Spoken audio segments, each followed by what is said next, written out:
Hi students, welcome to data science and tech point. मैं तुषार राउत और आज हम लोग डिस्कशन करने वाले हैं what is engineering mechanics.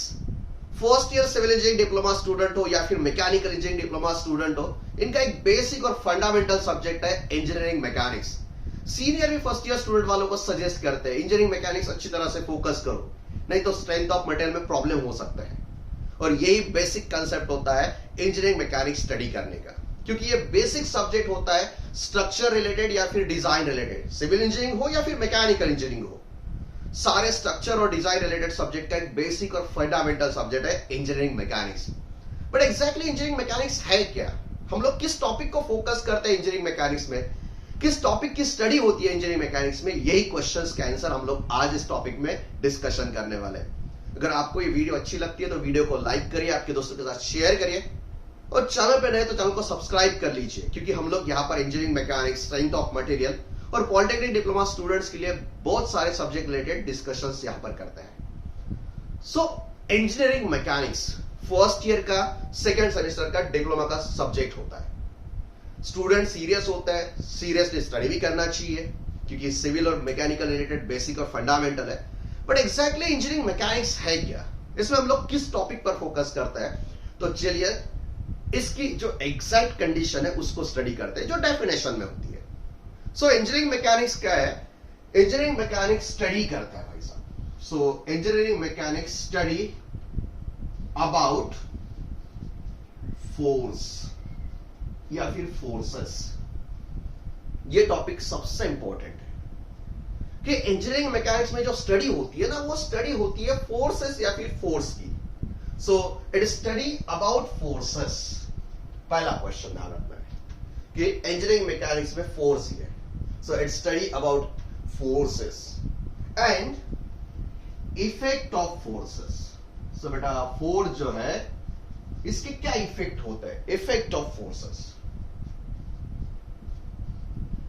Forces acting on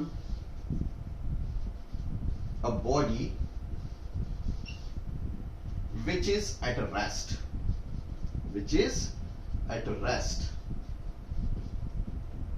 or in a motion।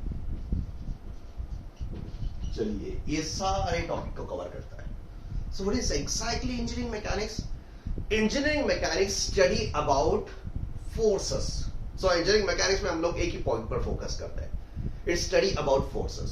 सो हमारे दिमाग में एक पॉइंट तो कंफर्म हो चुका है कि फोर्सेस की बात होने वाली है।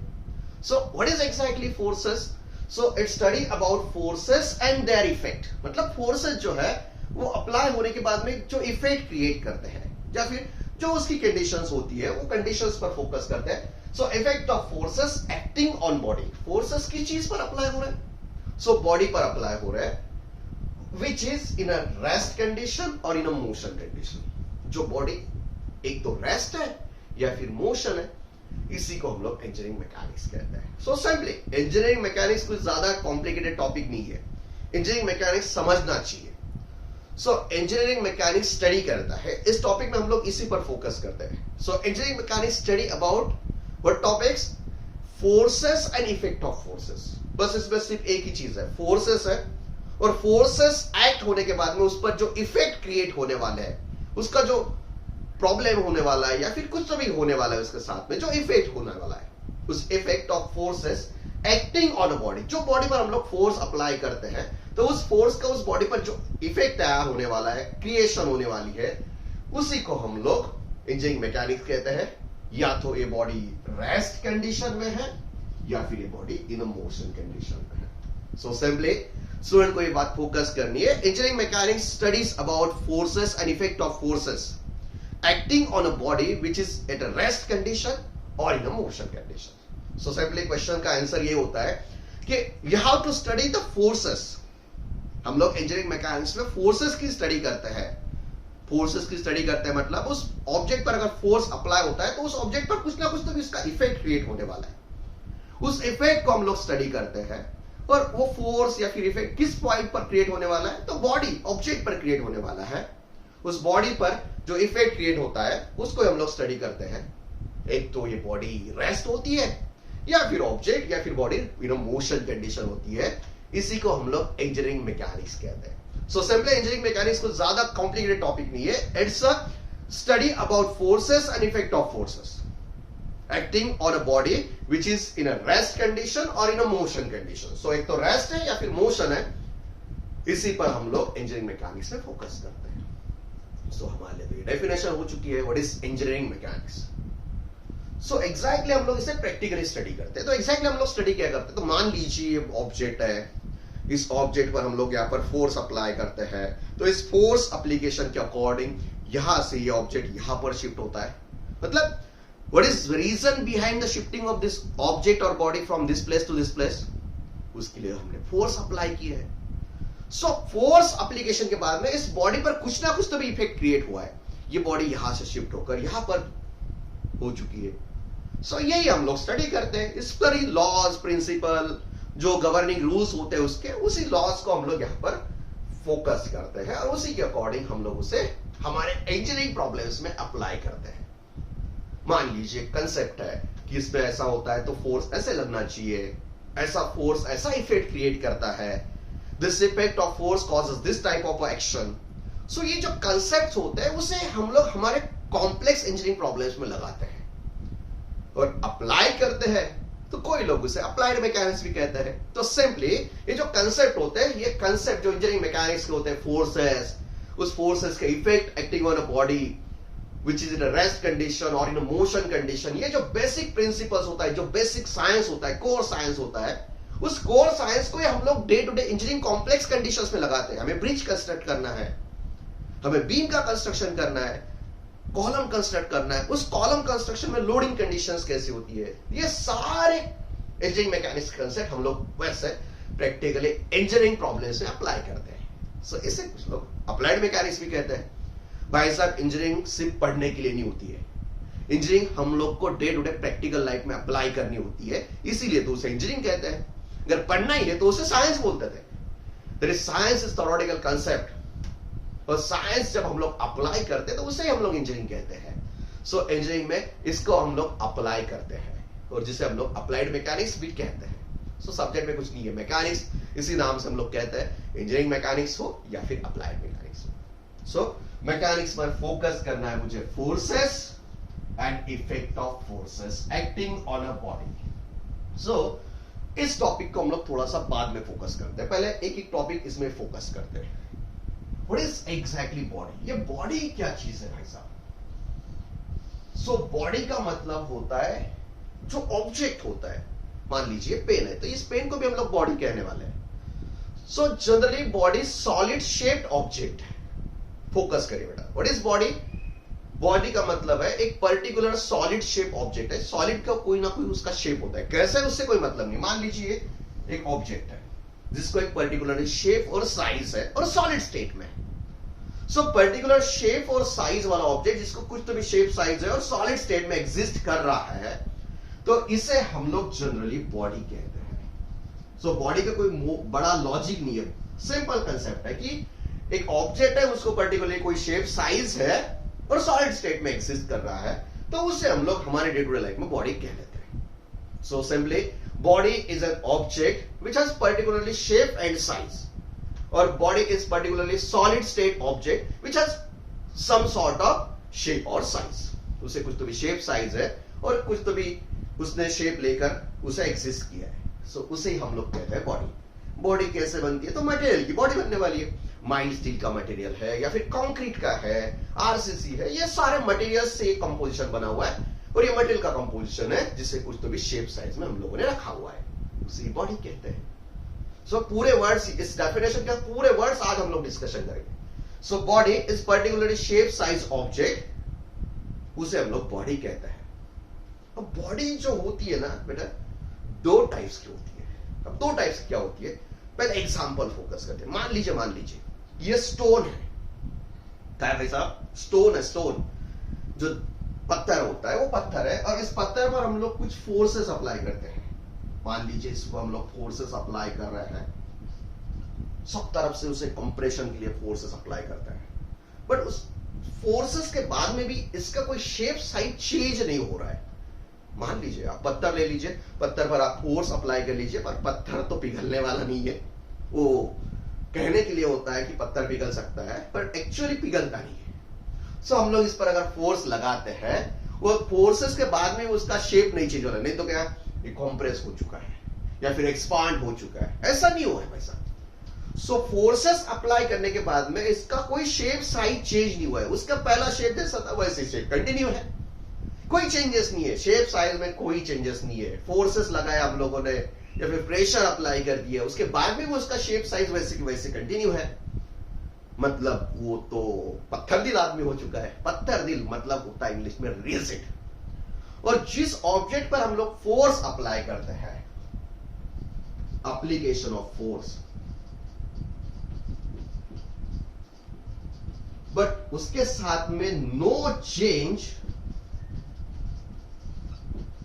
इन इट्स साइज एंड शेप, मतलब इसमें कोई चेंजेस नहीं हो रहे हैं। तो ऐसी जो बॉडी होती है ना, उस बॉडी को हम लोग कहते हैं रिजिड बॉडी। इस दुनिया में कोई बंदा रिजिड नहीं है भाई साहब, और इस दुनिया की कोई बॉडी रिजिड भी नहीं है। बट मोटा मोटी जब हमारे सॉलिड्स पर हम लोग फोकस करते हैं, तो जितना फोर्सेस हम लोग उस पर अप्लाई करते हैं, उस कंडीशन में अगर उसको नहीं चेंज हो रहा है वो, तो उसे हम लोग रिजिड कंसिडर करते हैं। सो रिजिड बॉडी यानी उस पर फोर्सेस अप्लाई कर रहे हैं, प्रेशर अप्लाई हो रहा है, उसके बाद में भी उसका शेप साइज नहीं चेंज हो रहा है, उस कंडीशन में जो बॉडी होती है उसे रिजिड बॉडी कहते हैं। और हम लोग इंजीनियरिंग मैकेनिक्स पर पर्टिकुलरली रिजिड बॉडी पर फोकस होते हैं। सो जब बॉडी या फिर ऑब्जेक्ट की बात हो रही है ना, तो समझना चाहिए कि इंजीनियरिंग मैकेनिक्स में मोटा मोटी हम लोग रिजिड बॉडी की बात करने वाले हैं। उस पर फोर्स अप्लाई करने के बाद में उसका कोई शेप साइज नहीं चेंज हो रहा है भाई साहब, उसे हम लोग रिजिड कहते हैं। और मोटा मोटी इंजीनियरिंग मैकेनिक्स में हम लोग रिजिड बॉडी क्या डिस्कशंस करते हैं, ध्यान रखिए। और जो फर्स्ट ईयर डिप्लोमा का सब्जेक्ट है इंजीनियरिंग मैकेनिक्स, इसमें तो कंफर्म पूरी बॉडी पूरे ऑब्जेक्ट रिजिड ही है। बाय डिफॉल्ट हमें कंसिडर करना है दिस ऑब्जेक्ट जिस पर हम लोग फोर्स अप्लाई करें, जिसे हम लोग बॉडी कहने वाले हैं, वो ऑब्जेक्ट कंफर्म रिजिड ऑब्जेक्ट है। ओके, अब दूसरी बॉडी पर फोकस करते हैं। भाई साहब ये स्पंज का बना हुआ है, ये जो है ना, ये शेप स्पंज का बना हुआ है। स्पंज सबको पता है, जैसे मैं फोर्स अप्लाई करूंगा ये स्पंज यहां का छोटा हो चुका है। मतलब भाई मैंने जैसे इस स्पंज वाले ऑब्जेक्ट को फोर्स अप्लाई कर दिया, पर्टिकुलरली उसके मॉलिक्यूल्स सिकड़ चुके हैं, पास आ गए हैं, उसके बाद में इसका शेप बदल चुका है। जैसे फोर्स अप्लाई करते हैं उसके फोर्स के साथ में कंप्रेस हो चुका है, और फोर्स के साथ में इसमें कंप्रेशन किया है, मतलब ये बॉडी रिजिड बॉडी नहीं बन चुकी है, क्योंकि फोर्स उसने सस्टेन नहीं किया, उसका शेप साइज बदल चुका है, उस फोर्स को वो सस्टेन ही नहीं कर पाई बॉडी। सो ऐसी जो बॉडी होती है, उस बॉडी को हम लोग फ्लेक्सिबल बॉडी कहते हैं। कौन सी बॉडी कहते हैं भाई साहब? Flexible body. सो इस टॉपिक पे जब हम लोग फोर्सेस और इफेक्ट ऑफ फोर्सेस की बात करते हैं, जिस पर ये अप्लाई होने वाला है, उसे हम लोग बॉडी कहते हैं। और बॉडी दो टाइप्स की होती है। फोर्सेस लगाने के बाद में उसका कोई शेप साइज नहीं चेंज हो रहा है, मतलब वो उसको सस्टेन करने के लिए कैपेबल है, मतलब रिजिड है, उस बॉडी को हम लोग रिजिड बॉडी कहते हैं। और फोर्सेस लगाने के बाद में उसका शेप साइज चेंज हो चुका है, स्पंज है, इलास्टिक है, तो चेंज होता है उसका शेप साइज, उसे हम लोग कहते हैं फ्लेक्सिबल बॉडी। सो भाई साहब जो फ्लेक्सिबल बॉडी है ना, उसे हम लोग नेक्स्ट सेमेस्टर में पढ़ेंगे स्ट्रेंथ ऑफ मटेरियल में। स्ट्रेंथ ऑफ मटेरियल में हम लोग फ्लेक्सिबल बॉडी पर ही फोकस करने वाले हैं। सो आज मैं इस फ्लेक्सिबल बॉडी को नहीं डिस्कस करने वाला हूं। मेरा मोटिव है to focus on rigid body. So engineering mechanics first year diploma में हम लोग फोकस करने वाले हैं only rigid body. Rigid body पर ही हम लोग फोकस करने वाले हैं। So rigid body shape size नहीं चेंज होने वाला है विद रिस्पेक्ट टू फोर्सेस। मान लीजिए कि ये बॉडी है या फिर ऑब्जेक्ट है, इस पर फोर्स अप्लाई हो रहा है और ये बॉडी यहां से यहां तक शिफ्ट हो रही है, मतलब इस फोर्स ने इस बॉडी के शेप साइज को कहीं भी डैमेज नहीं किया है, मतलब इसका शेप और साइज वैसे की वैसे ही है, क्योंकि ये जो बॉडी है, ये body is an rigid body. It's not affect, ये अफेक्ट ही नहीं होती है। जो फोर्सेस इस पर अप्लाई हो रहे हैं, उस फोर्सेस के अकॉर्डिंग इस पर कोई अफेक्ट नहीं होता है, ये रिजिड है। चलिए, सो बॉडी का कंसेप्ट क्लियर हो चुका है बेटा। बॉडी किसे कहते हैं? सॉलिड ऑब्जेक्ट जिसको कोई शेप साइज है, उस पर फोर्स अप्लाई करने के बाद में अगर उसका शेप साइज नहीं चेंज होता है तो उसे हम लोग रिजिड बॉडी कहते हैं। First year civil mechanical diploma वाले स्टूडेंट को यही बॉडी को फोकस करना है। फ्लेक्सिबल बॉडी जो है उसे हम लोग next semester strength of material SOM में फोकस करेंगे। सो अभी नहीं फोकस करना है उसे। ओके, चलिए नेक्स्ट चलते हैं second point, body which is at a rest condition. फिर ये बॉडी रेस्ट कंडीशन में है और दूसरी कंडीशन कौन सी है भाई साहब? There is motion, body is in motion.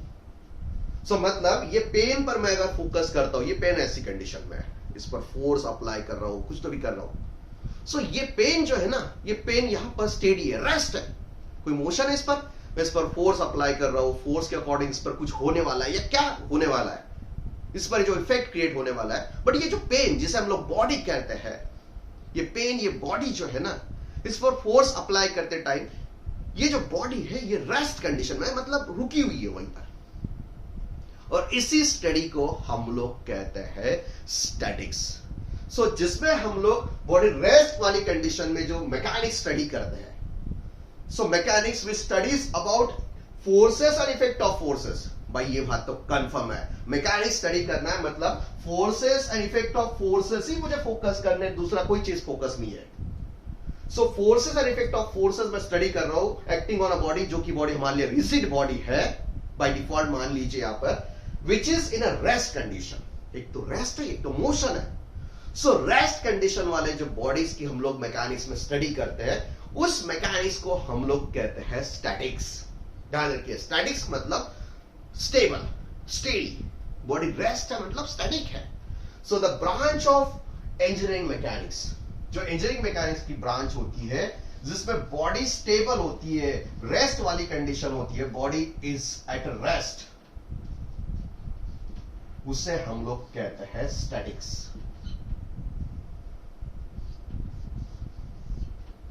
So the branch of engineering mechanics, अब इंजीनियरिंग मैकेनिक्स पर हम लोग कैटेगरी करने वाले हैं। So branch of engineering mechanics which studies about forces and effect of forces. So engineering mechanics में तो engineering mechanics में है तो इफेक्ट ऑफ फोर्सेस और फोर्सेस की बात है। Effect of forces acting on a body which is at a rest. This concept study जो होती है जिसमें हम लोग बॉडी रेस्ट कंडीशन में फोकस करते हैं, स्टडी करते हैं, दैट ब्रांच और that topic is called as statics, मतलब स्टेबल है। So the branch of engineering mechanics which studies about forces and effect of forces acting on a body which is at a rest condition, उसे हम लोग statics कहते हैं। Rest, it is statics. So भाई साहब, जो forces की बात हो रही है, इफेक्ट ऑफ फोर्सेस की बात हो रही है, और जो बॉडी मोशन में, मान लीजिए यहां पर मोशन कर रहा है, पेन नीचे आ रहा है, उसके बीच में मैं ब्रेक अप्लाई कर रहा हूं, या फिर व्हीकल है, व्हीकल कार मूव हो रही है, या फिर स्पेस शटल है वो मूव करता है, या फिर कोई स्ट्रक्चर मेंबर है जिसे हम लोग यहां से वहां तक शिफ्ट कर रहे हैं। So that is structure member, vehicle. ये ऑब्जेक्ट वर्टिकली डाउनवर्ड क्या कर रहा है भाई साहब? मोशन कर रहा है। उस पर हम लोग फोर्स लगाते हैं, ब्रेकिंग फोर्स अप्लाई कर रहे हैं, उसको एक्सेलरेट कर रहे हैं, उसको स्पीड बढ़ा रहे हैं। मतलब वहां पर जो फोर्स हम लोग लगाने वाले हैं या फिर अप्लाई करने वाले हैं, वो फोर्सेस मोशन पर होने वाले ऑब्जेक्ट पर है, जो वो ऑब्जेक्ट मूविंग कंडीशन में है। और इस कंडीशन में जब हम लोग इंजीनियरिंग मैकेनिक्स उस टॉपिक रिलेटेड स्टडी करते हैं तो उस ब्रांच को हम लोग कहते हैं डायनामिक्स। सिंपली भाई देखो, डेफिनेशन ही मुझे समझते हैं कि भाई बॉडीज की स्टडी है, एक तो बॉडी रेस्ट कंडीशन में है, एक तो बॉडी मोशन में है। अगर रेस्ट कंडीशन में है तो उस ब्रांच को हम लोग इंजीनियरिंग मैकेनिक्स को, उस जो स्टडी करने वाला सब्जेक्ट है उसे हम लोग स्टैटिक्स कहते हैं, और जो मोशन है उसे हम लोग डायनामिक्स कहते हैं। वह एक्साइटेशन है तो डायनामिक्स है। सो सिंपली इंजीनियरिंग मैकेनिक्स हम लोग दो पार्ट्स में कैटेगराइज कर लेते हैं। अगर रेस्ट बॉडी है स्टैटिक कहेंगे उसे, अगर बॉडी मूव करती है, मोशन कर रही है, तो उसे हम लोग डायनामिक्स फोकस करने वाले हैं। तो बेटा रेस्ट वाली कंडीशन पर हम लोग जो फोकस करते हैं मोशन पॉइंट ऑफ व्यू, ये स्टडी कंपैरेटिवली इजी होती है। भाई साहब देखिए, मोशन वाले बॉडी पर हम लोग फोर्सेस अप्लाई कर रहे हैं, उस पर स्टडी कर रहे हैं, तो इससे थोड़ा सा ज्यादा पैरामीटर पर मुझे फोकस करना होता है. So it is quite complicated under statics conditions. Statics से तो कॉम्प्लिकेटेड ही होती है और हम लोग डायनामिक्स फोकस करते हैं. और एक बात हमेशा फोकस करिए, इंजीनियरिंग का जो काम होता है ना, इंजीनियर्स का काम जो होता है वो कॉम्प्लेक्स चीजों को सॉल्व करके उससे सिंप्लीफाई करना होता है. और जो कॉम्प्लेक्स कंडीशंस होती है उसे भी अच्छी तरह से सिंप्लीफाई करना होता है. और पर्टिकुलरली एम पर फोकस्ड होते हैं इंजीनियर्स, कि उनका फोकस होता है ये टारगेट अचीव करना है, इसके ऊपर अच्छी तरह से फोकस करना है. सो स्टैटिक्स का तो कोई ज्यादा प्रॉब्लम नहीं होता, पर डायनामिक्स में बहुत सारे पैरामीटर्स होते हैं जिस पैरामीटर्स को उसे स्टडी करना होता है. सो उस पैरामीटर्स को जब हम लोग फोकस करते हैं तो कुछ पैरामीटर्स ऐसे होते हैं वो ज्यादा इंपॉर्टेंट होते हैं, उसी पर हम लोग फोकस करते हैं. और कुछ पैरामीटर्स थोड़ा सा इंपॉर्टेंट नहीं होते या फिर कॉम्प्लिकेटेड होते हैं. उस पैरामीटर के पॉइंट ऑफ व्यू हमें स्टडी करना है तो थोड़ा ज्यादा कॉम्प्लिकेशंस बनता है. और कुछ पैरामीटर अगर हम लोग निग्लेक्ट करते हैं तो जो हम लोग के टारगेटेड पैरामीटर्स है उस पर कोई ज्यादा अफेक्ट नहीं होता है, तो उसमें हम लोग वो कॉम्प्लिकेटेड पैरामीटर्स को निग्लेक्ट करते हैं. सो मोशन वाला एक अच्छा खासा कॉम्प्लिकेटेड पैरामीटर है. कौन सा पैरामीटर है भाई साहब? वो है उसका मास. जो ऑब्जेक्ट होता है ना, ऑब्जेक्ट का जो मास होता है, यानी कि amount of quantity of that object material. मान लीजिए ये ऑब्जेक्ट है, इसका मास है 10 kg और दूसरा ऑब्जेक्ट है, इसका मास है 100 kg. सो ये जो मास को हम लोग जब मूव करते हैं तो ये 10 kg वाला हमें थोड़ा सा ज्यादा इजी होता है, 100 kg वाला थोड़ा कॉम्प्लिकेटेड होता है. मतलब ये मास वाला जो पैरामीटर है ये हमारे लिए मोशन में अफेक्ट करता है. या फिर इसको जब हम लोग मूव करते हैं तो इसके मोशन के लिए कुछ ना कुछ तो भी फोर्स हमें अप्लाई करना है. उस फोर्सेस के अकॉर्डिंग ही उसे हम लोग डिस्कस करते हैं. और मेरा जो इंटरेस्ट होता है इस कॉम्प्लिकेशन में नहीं होता. मेरा इंटरेस्ट सिंपली है कि इसकी वेलोसिटी कितनी है, यहां से यहां तक कितना डिस्प्लेसमेंट इसने किया है, या फिर कितना एक्सेलरेशन है. So generally displacement, velocity, acceleration पर मुझे फोकस करना है, तो मैं मास वगैरह को अगर निग्लेक्ट भी कर लेता हूं तो कोई ज्यादा प्रॉब्लम नहीं होता है. सो मेरा प्रॉब्लम जो मास ज्यादा क्रिएट करने वाला है, कॉम्प्लेक्स कंडीशंस बनाने वाला है, तो उसको निग्लेक्ट करके मेरे पैरामीटर्स वो कॉम्प्लेक्स रिलेटेड है ही नहीं, थोड़ा इजी करना है. मासेस को अगर निग्लेक्ट भी कर लेता हूं तो velocity, acceleration, displacement related parameters मिल जाते हैं मुझे. तो फिर क्यों दिमाग खराब करना है ज्यादा कॉम्प्लिकेशंस बढ़ा के. सो इसी अकॉर्डिंग ये जो डायनामिक्स होता है ना, इसे हम लोग दो पार्ट्स में कैटेगराइज करते हैं. सो स्टडी तो भाई साहब है ही कैसी है, जो बॉडी मोशन कर रही है. सो मोशन कहते हुए अगर उस बॉडी का जो मास है, मास या फिर जो फोर्सेस रिस्पॉन्सिबल है टू कॉजिंग दैट मोशन, उसे अगर हम लोग निग्लेक्ट करते हैं और सिंपल वेलोसिटी, डिस्प्लेसमेंट, एक्सेलरेशन ऐसे पैरामीटर्स को अगर फोकस करते हैं, तो उस टाइप के जो मैकेनिक्स का, डायनामिक्स का पार्ट है, उसे जब हम लोग स्टडी करते हैं तो उसे कहते हैं हम लोग काइनेमैटिक्स. देखिए बेटा, डायनामिक्स दो पार्ट्स में डिवाइड है. First part is kinematics. यहां पर हम लोग निग्लेक्ट करते हैं, neglecting mass and force causing motion. यहां पर हम लोग मास को निग्लेक्ट करते हैं, कोई फोकस नहीं होता है. सो उस स्टडी को हम लोग कहते हैं काइनेमैटिक्स. सो काइनेमैटिक्स क्या है? Kinematics is a branch of engineering mechanics, या फिर डायनामिक्स भी कह सकते हैं. which studies about effect of forces acting on a body. ये तो कॉमन है, acting on a body which is in a motion, उसके बाद में स्टेटमेंट होगा neglecting the mass and force causing the motion of that body. उस body का मास हमें निग्लेक्ट करना है, मास पर नहीं फोकस करेंगे, उसका क्या इफेक्ट हो रहा है उस पर नहीं ज्यादा फोकस करेंगे. तो उस टाइप के डायनामिक्स रिलेटेड स्टडी को हम लोग कहते हैं काइनेमैटिक्स. और जो कॉम्प्लिकेटेड सिचुएशंस होती है उसमें हम लोग इनर्शिया रिलेटेड मास पर फोकस करते हैं, तो उस टाइप के स्टडी को हम लोग कहते हैं काइनेटिक्स. भाई साहब एक ही वर्ड का डिफरेंस है. काइनेमैटिक्स मतलब मासेस को हम लोग निग्लेक्ट करेंगे, और काइनेटिक्स का मतलब होता है उसमें हम लोग निग्लेक्ट किसी चीज को नहीं करेंगे, सब चीजें इंक्लूड होगी. मास इंक्लूड होगा, जो फोर्स वहां पर अप्लाई होने वाला है, जो फोर्स उसको मोशन प्रोवाइड कर रहा है, उससे भी हम लोग कंसिडर करेंगे. सो कंसिडरिंग मास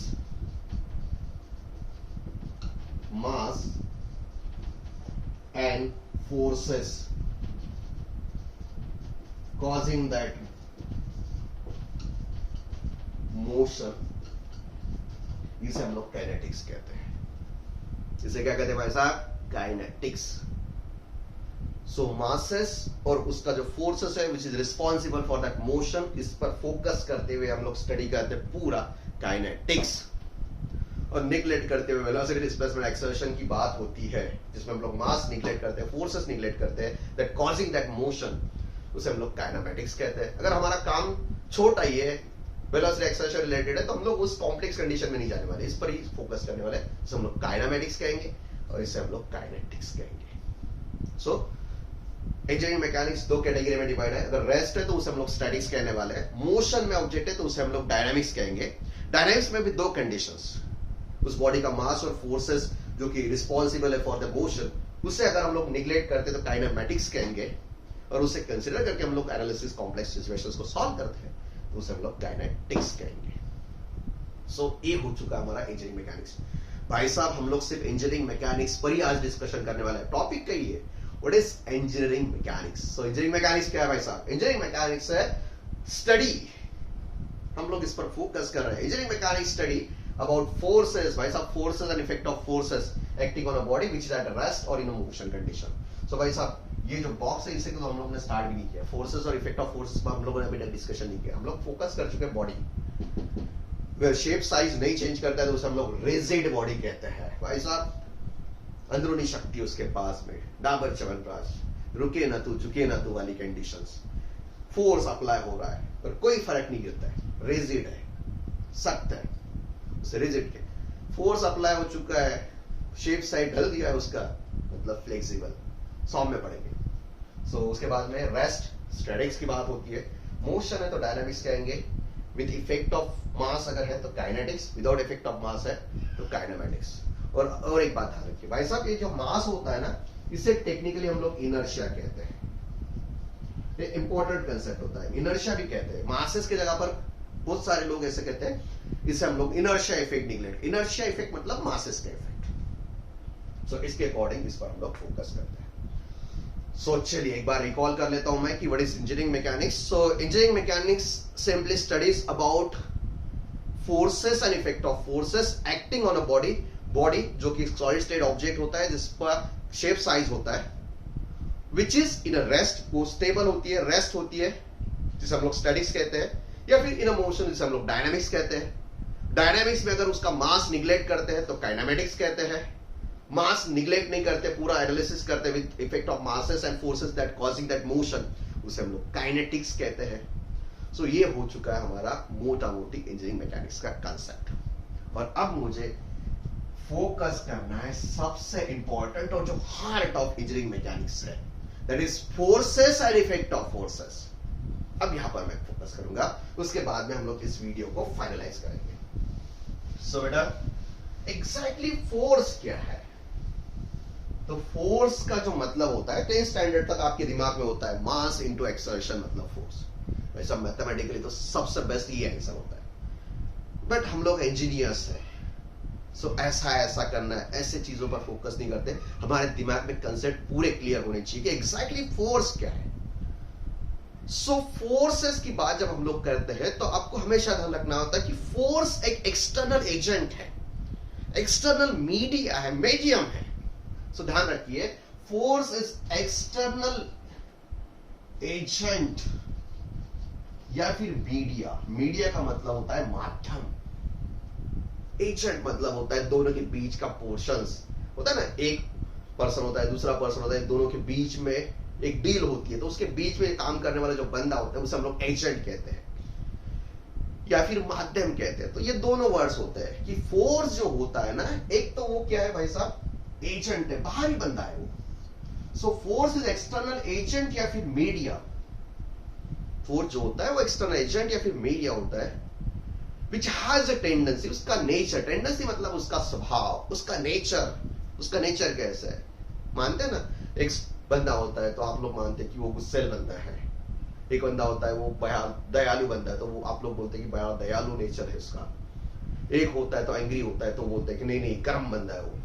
सो उसका नेचर है, उसका स्वभाव है। सो वैसे हमारे फोर्स जो है ना, जिसको हम लोग यहाँ पर हार्ट ऑफ मैकेनिक्स कह गए, इस फोर्स जो है वो एक्सटर्नल एजेंट है, एक्सटर्नल मीडिया है, जरिया है, जिसे हम लोग माध्यम कहते हैं। सो it is external agency, external agent, external force जो होता है, माध्यम होता है, which has a tendency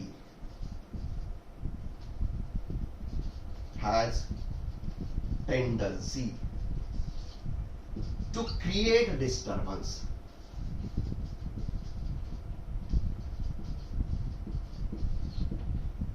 which has tendency to create disturbance, मतलब वो आग लगाने वाला ही प्रकार है। इसका स्वभाव फिक्स है कि भाई ये एजेंट ऐसा है कि दोनों के बीच में डिस्टर्बेंसेस क्रिएट करना इसका नेचर है। सो डेफिनेशन वाइज मास इनटू एक्सेलरेशन हम लोग उसको फोकस करने वाले, पर यहां पर प्रैक्टिकली फोकस करेंगे। So force is external agent या फिर मीडिया है जिसका नेचर, जिसका पोजीशन वाला पोर्शन फिक्स है, it has tendency to create some disturbances in the bodies या फिर ऑब्जेक्ट्स। सो फोर्स अप्लाई होने वाला है, मतलब उस पर कुछ ना कुछ तो भी डिस्टर्बेंसेस क्रिएट होने वाले हैं। मान लीजिए उसका स्वभाव ही वही है, वो इफेक्ट क्रिएट करे ना करे वो बाद वाली बात है, पर उसका नेचर वो ही था कि डिस्टर्बेंस क्रिएट। मान लीजिए यहां पर मैं बोर्ड पर फोर्स अप्लाई करता हूं, इसके बाद में ये बोर्ड यहां से वहां नहीं शिफ्ट हुआ, मतलब मेरा नेचर जो था, मेरा जो फोर्स था, उसका स्वभाव तो यही था कि इसको यहां से ढकेल के पीछे लेके जाए, पर मेरे फोर्स में उतनी कैपेसिटी नहीं थी कि इसको ढकेल के शिफ्ट कर दे। बट उसका स्वभाव क्या था भाई साहब, उसका नेचर क्या था, इसको डिस्टर्ब करके फेंक देंगे। सो उसकी अगर कैपेसिटी उसकी कैपेबल है तो वो डिस्टर्बेंसेस क्रिएट कर भी दे देता है, पर उसका नेचर तो है तो डिस्टर्बेंस क्रिएट करने का ही है। सो फोर्स जो होता है उसका स्वभाव, नेचर होता है टेंडेंसी टू क्रिएट डिस्टर्बेंस। अब बोलेंगे सर डिस्टर्बेंस क्रिएट करना है मतलब क्या, झगड़े करना है? नहीं भाई साहब, हम लोग प्रोफेशनल लोग हैं, झगड़े करने वाले इंजीनियर्स नहीं होते हैं। सो यहां पर प्रोफेशनली फोर्स क्या करने वाला है, क्या डिस्टर्ब क्रिएट करने वाला है, इंजीनियर के दिमाग में क्या प्रॉब्लम क्रिएट करने वाला है। So that problems, that disturbances may be, ये डिस्टर्बेंस किस फॉर्मेट में हो सकते हैं, तो ये फॉर्मेट्स में होते हैं। अगर ये इस ऑब्जेक्ट पर अगर फोर्स अप्लाई होता है, डिस्टर्बेंस की इसकी इच्छा है, नेचर है, तो यहां से ये ऑब्जेक्ट यहां शिफ्ट हो सकता है, मतलब ये इसको यहां से शिफ्ट करने वाला है, मतलब इसने डिस्प्लेसमेंट किया है, इसने मोशन किया है। सो जब मोशन होता है ना भाई साहब, तो मोशन के लिए फोर्स ही रिस्पॉन्सिबल होता है, वही डिस्टर्बिंग पैरामीटर होता है। जब वो ऑब्जेक्ट पर अप्लाई होता है तो वो फोर्स उसको एक जगह से दूसरी जगह शिफ्ट करता है। सो डिस्टर्बेंस है भाई साहब, वो डिस्टर्बेंस एक टाइप का हो सकता है, मतलब कॉजेस डिस्प्लेसमेंट, या फिर इसे हम लोग मोशन कहते हैं, मोशन में ला सकता है उस ऑब्जेक्ट को फोर्स लगा के। चलिए ये मूव कर रहा है, मोशन कर रहा है, यहां पर मैंने दूसरा फोर्स सडनली अप्लाई कर दिया और उसका फोर्स है, वो ऑब्जेक्ट जो मोशन कर रहा था वो रुक चुका है। मतलब भाई साहब मोशन क्रिएट करने के लिए भी फोर्स ही था, जो कि डिस्टर्बेंस है हमारे लिए। अब डिस्टर्बेंस की बात करेंगे, अब जो मोशन कर रहा है उसको रोकने के लिए भी तो फोर्स ही है। मतलब भाई साहब ये आग लगाने वाला भी वही है और आग बुझाने वाला भी वही है। So it causes the motion, it stop the motion, मतलब मोशन और डिस्प्लेसमेंट ये जो है ये एक्सटर्नल एजेंट जो होता है, जो क्रिएट करता है यहां पर, वही डिस्टर्बेंस हमारे लिए फोर्स होता है। सो फोर्स क्या क्रिएट कर सकता है, मोशन हो सकता है, मोशन को रोक सकता है, ये हो सकता है। दूसरा क्या हो सकता है भाई साहब, यहां पर ये ऑब्जेक्ट है, इस पर फोर्स अप्लाई कर दिया, यहां ये ऑब्जेक्ट छोटा बन चुका है, मतलब इसने इसके बीच में टेंशन दे दिया, भाई फोर्स लगा दिया, उसके बाद में मॉलिक्यूल सिकुड़ चुके हैं, कम हो चुका है, मतलब इसका शेप साइज भी बदल चुका है, मतलब इसने डिफॉर्मेशन किया, डिस्टॉर्ट किया, उसको स्ट्रक्चर को डिस्टॉर्ट किया है। और इसके बीच में स्ट्रेस डेवलप किया है या फिर प्रेशर अप्लाई कर दिया। सो इसके बीच में स्ट्रेस डेवलप कर सकता है, प्रेशर हो सकता है, या फिर उसका शेप साइज चेंज कर सकता है। ये भी डिस्टर्बेंस है। किसका भाई साहब? फोर्स का। और मान लीजिए एक गुस्सेल आदमी है, इसने बहुत ज्यादा फोर्स अप्लाई करके इसको दो टुकड़े में फेंक दिया, इसके लिए भी फोर्स या रिस्पॉन्सिबल है। सो इसका तीसरा ऑप्शन हो सकता है ब्रेकिंग या फिर फेल्यूर। सो ये जो फोर्स है ना भाई साहब, ये सब ये नाटक करता है। और ये नाटक का सबसे बड़ा रीजन यही होता है भाई साहब, मोशन कर रहा है कोई ऑब्जेक्ट, यही डिस्टर्ब कर रहा है, मोशन को स्टॉप कर रहा है, यही भाई साहब इसको स्टॉप कर रहा है, क्रिएट भी वही कर रहा है, स्टॉप भी वही कर रहा है। भाई साहब इनके बीच में प्रेशर क्रिएट कर रहा है, स्ट्रेस क्रिएट कर रहा है, शेप साइज बदल रहा है, भाई साहब फोर्स ही रिस्पॉन्सिबल है। दो टुकड़े में ब्रेक कर रहे हैं भाई साहब, फेल्यूर हो रहा है, भाई साहब स्ट्रेस, फेल्यूर, सब चीजों के लिए फोर्स है। सो फोर्स जो होता है ना, वो एक्सटर्नल एजेंट मीडियम होता है विच हैज अ टेंडेंसी, उसका स्वभाव है, कहीं कहीं पे नहीं कर सकता, वो मोशन नहीं कर सकता, स्टैटिक कंडीशन रखेगा, उतनी कैपेसिटी नहीं। मान लीजिए यहां पर फोर्स अप्लाई कर दिया, नहीं मूव कर पा रहा है, ज्यादा फोर्स अप्लाई करके दो टुकड़े भी हो सकते हैं इसके, नहीं करना है, बोर्ड नहीं ब्रेक करना है भाई साहब। अगर बोर्ड ब्रेक करेंगे तो ग्लास कहां पर लेंगे? सो मोशन हो सकता है, मोशन को स्टॉप कर सकते हैं, स्ट्रेस बना सकता है, ब्रेकिंग या फिर फेल्यूर कर सकता है। ये सारे उचापतखोर काम जो होते हैं ये फोर्सेस ही करता है हमारा। सो फोर्स एक जो एक्सटर्नल मीडियम है, एजेंट है, which has tendency to create the disturbances, motion वगैरह, ये डिस्टर्बेंसेस के अकॉर्डिंग होता है, इसे ही हम लोग कहते हैं फोर्स। ये हमारे लिए एग्जांपल हो चुका है। फोर्स की अगर बात है भाई साहब, तो सबसे बड़े महान आदमी है न्यूटन। अगर उनको नहीं समझना है तो फिर फोर्स को नहीं समझ सकते। सो न्यूटन साहब क्या कहते हैं फोर्सेस की बात, वो एग्जैक्ट वैल्यूएशन की फायदे वाली बात कहते हैं। एग्जैक्टली फोर्स है क्या? सो एग्जैक्टली फोर्स तो भाई साहब ये उचापतखोर कार्यक्रम प्रोग्राम कर रहा है, नाटक कर रहा है, डिस्टर्ब करने की उसका स्वभाव है, जहां पर अप्लाई करेगा कुछ ना कुछ तो भी उठक पटक करके रहेगा, क्योंकि उसका नेचर वो स्वभाव ही है। मोशन कर सकता है, मोशन को रोक सकता है, स्ट्रेस बना सकता है, शेप साइज चेंज कर सकता है, या फिर दो टुकड़े में इसको ब्रेक भी कर सकता है। So it has tendency to create disturbances, displacement, ये पॉसिबिलिटीज है। सो एग्जैक्टली फोर्स क्या है? तो फोर्स भाई साहब एक फिजिक्स की क्वांटिटी है, फिजिकल क्वांटिटी है, सब चीजें फिजिकल क्वांटिटी होती है। सो फोर्स एक हमारे लिए इंजीनियरिंग मैकेनिक्स का हार्ट है, और ये इंजीनियरिंग मैकेनिक्स का हार्ट न्यूटन साहब समझाते हैं हमें क्या होता है। सो जो फोर्स है ना बेटा, ये फोर्स न्यूटन साहब के सेकेंड लॉ में क्या है, उनका बोलना है force is directly proportional to rate of change of momentum with respect to time. जिसे हम लोग सिंप्लीफाइड फॉर्मेट में 10th स्टैंडर्ड में कहते हैं कि force is a physical quantity जो होता है मास इनटू एक्सेलरेशन। हमेशा ध्यान रखिए, फोर्स जो होता है ये होता है मास इनटू एक्सेलरेशन। अब मैथमेटिक्स और फायदे वाली बात करते हैं हम लोग, but it's exactly force. So Newton साहब के जो सेकेंड लॉ होता है, सेकेंड लॉ ये नहीं होता है कि force equals to mass into acceleration, ये होता है that force is directly proportional to rate of change of momentum with respect to time.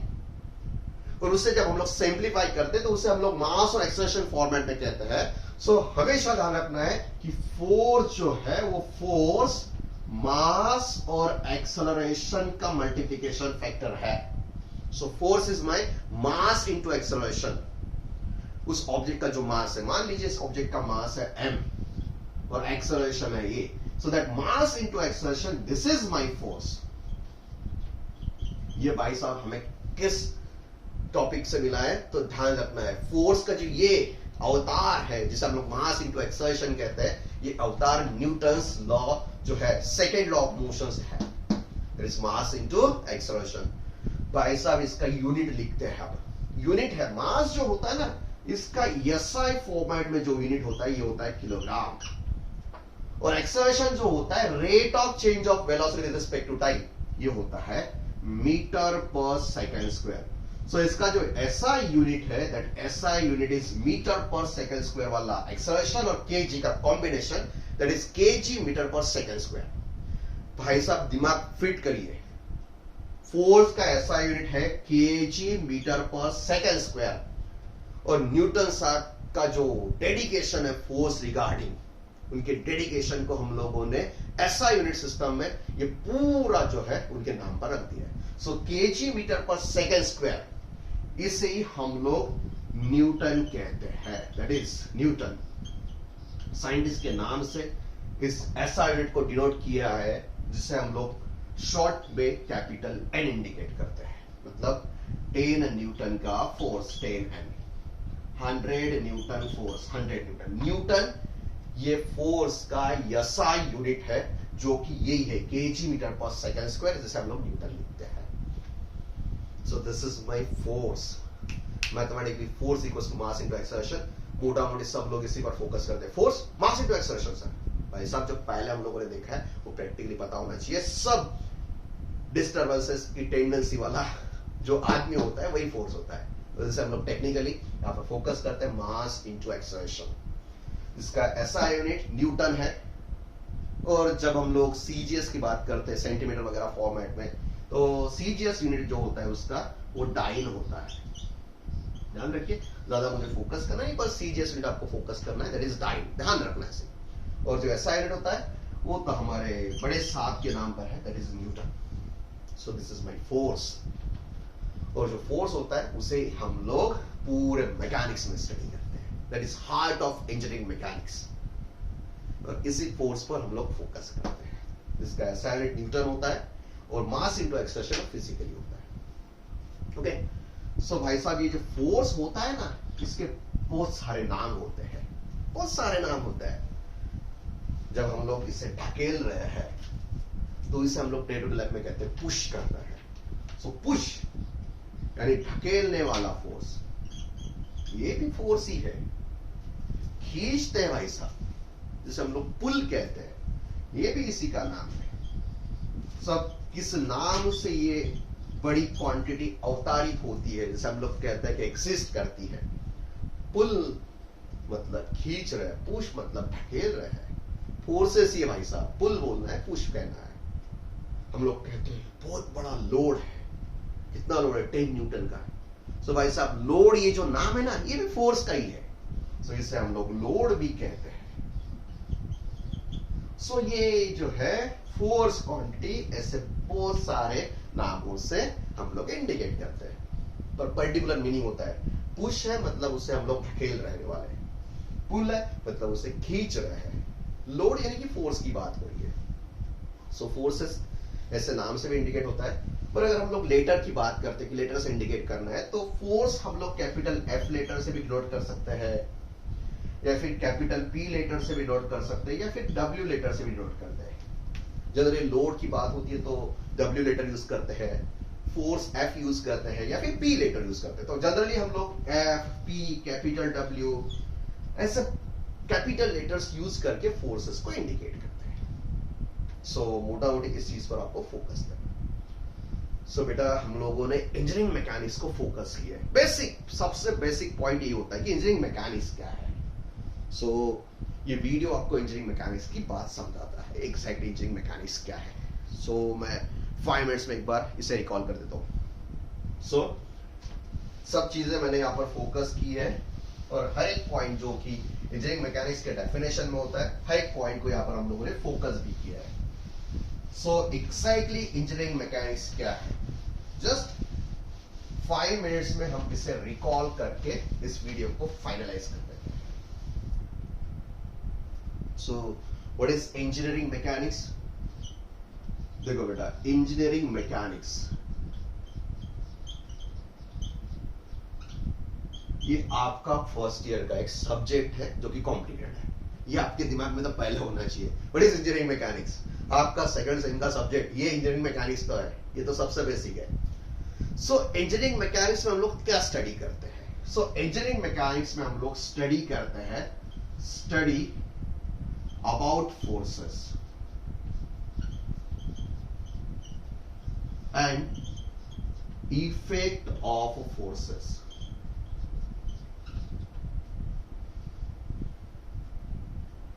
acting on a body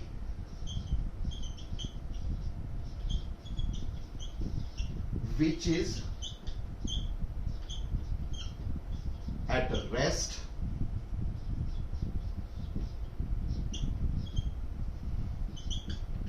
or in a motion, which is at rest or in a motion. दिमाग clear होना चाहिए। ये meaning है engineering mechanics का। सो मोटा मोटी हम लोग स्टार्ट करते हैं या फिर स्टडी करते हैं forces and effect of forces की। अब हम हर एक पॉइंट एक बार शॉर्टकट में रिकॉल कर लेते हैं। फोर्सेस का मतलब क्या है? एक एक्सटर्नल एजेंट है, मीडिया है, which has a tendency to create the disturbance, जिसका डिस्टर्बेंस क्रिएट करने का ये स्वभाव है। जो डिस्टर्बेंस ये हो सकता है, मोशन बना सकता है, मोशन को रोक सकता है, उसमें फोर्स लगाने के बाद में शेप साइज चेंज हो सकता है, शेप साइज नहीं चेंज हो रहा है तो उसके बीच में स्ट्रेस या फिर प्रेशर जनरेट कर सकता है या फिर ब्रेक कर सकता है। वो हो चुके इफेक्ट। अब फोर्सेस जब अप्लाई होते हैं तो उस बॉडी पर क्या इफेक्ट होते हैं, तो ये इफेक्ट की बात होती है। उसके बाद में ये फोर्सेस किस चीज पर अप्लाई कर रहे हैं हम लोग, तो ये हमारे लिए ऑब्जेक्ट है, जिसे हम लोग बॉडी कहते हैं। तो मोटा मोटी हम लोग जब बॉडी की बात करते हैं तो बॉडी यानी सॉलिड स्टेट ऑब्जेक्ट है, जिसको एक पर्टिकुलर शेप या फिर साइज है। पर्टिकुलर शेप साइज वाला पर्टिकुलर कॉम्बिनेशन ऑफ मैटर जो है उसे हम लोग बॉडी कहते हैं। और अगर बॉडी पर जो फोर्स अप्लाई होता है तो उसके बाद में अगर उसका शेप साइज पहले के जैसा कंटिन्यू है, मतलब फोर्स लगाने के बाद में शेप साइज में कोई अफेक्ट नहीं हो, कोई डैमेज नहीं है, कोई इफेक्ट नहीं है, तो उस बॉडी को हम लोग रिजिड कहते हैं। No change in shape and size, उसे हम लोग रिजिड बॉडी कहते हैं। सो जनरली हम लोग रिजिड बॉडी की बात करते हैं मैकेनिक्स में। अगर फोर्स अप्लाई होते हुए अगर उसके बाद में उसका शेप साइज अगर चेंज होता है तो उसे हम लोग फ्लेक्सिबल बॉडी कहते हैं। उसे हम लोग नेक्स्ट सब्जेक्ट यानी स्ट्रेंथ ऑफ मटेरियल में फोकस करेंगे। आज मैं यहाँ पर उसे नहीं डिस्कशन करूंगा। सो मोटा मोटे मैकेनिक्स में रिजिड बॉडी की बात होने वाली है। उसके बाद में कंडीशन जो है बॉडी की, दो कंडीशन है। एक तो बॉडी रेस्ट में है, यानी कि रुकी हुई है कहीं तो भी, मतलब ये बोर्ड है, बोर्ड पर अगर हम लोग फोर्स अप्लाई करते हैं तो बोर्ड कहीं मूव नहीं करता है, तो इस पर जो फोर्सेस का इफेक्ट है इसे हम लोग पुश कर रहे हैं या फिर खींच रहे, पुल कर रहे हैं, और इस पर हम लोग स्टडी करना चाहते हैं, तो इसे हम लोग रेस्ट वाली कंडीशन, तो इसे कहते हैं स्टैटिक्स।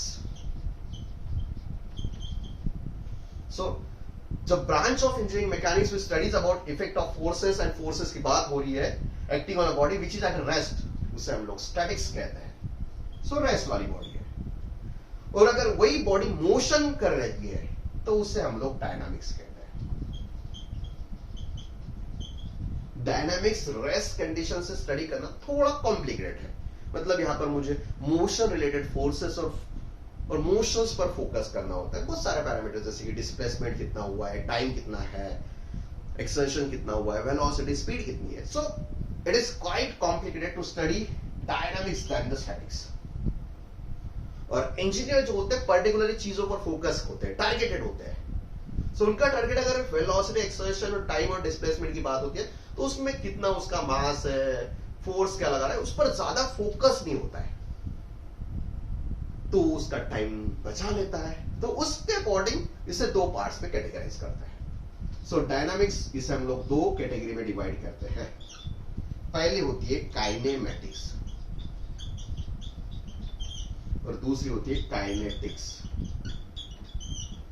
काइनेमैटिक्स में ध्यान रखना है, neglecting effect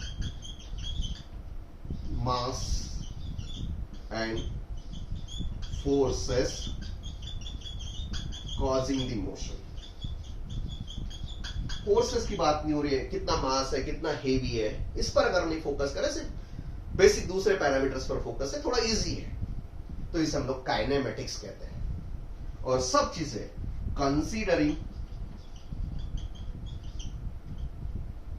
mass and this forces, तो हम लोग उसे काइनेटिक्स कहते हैं। सो मासेस वाला जो वर्ड होता है ना, इसे हम लोग टेक्निकली इनर्शिया भी कहते हैं।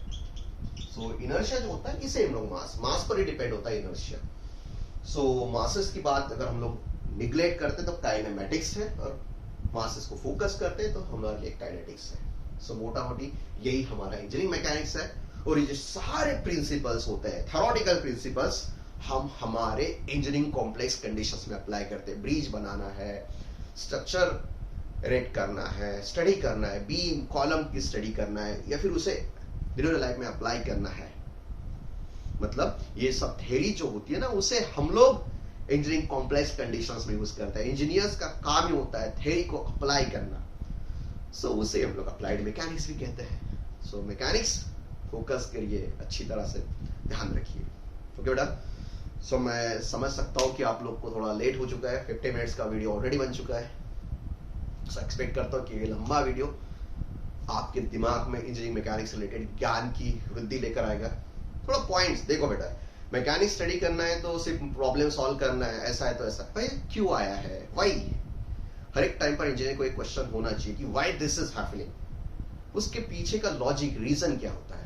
तो वो लॉजिक और रीजन पता है तो बहुत सारे कॉम्प्लेक्स कंडीशन में वो स्टडी कर सकता है। सो इंजीनियरिंग मैकेनिक्स एग्जैक्टली क्या होता है, तो मोटा मोटी इतना पोर्शंस इंजीनियरिंग मैकेनिक्स में होता है। सो एक्सपेक्ट करता हूँ कि आपको समझ में आए एग्जैक्टली इंजीनियरिंग मैकेनिक्स क्या है, और अच्छी तरह से फोकस करिए। ओके।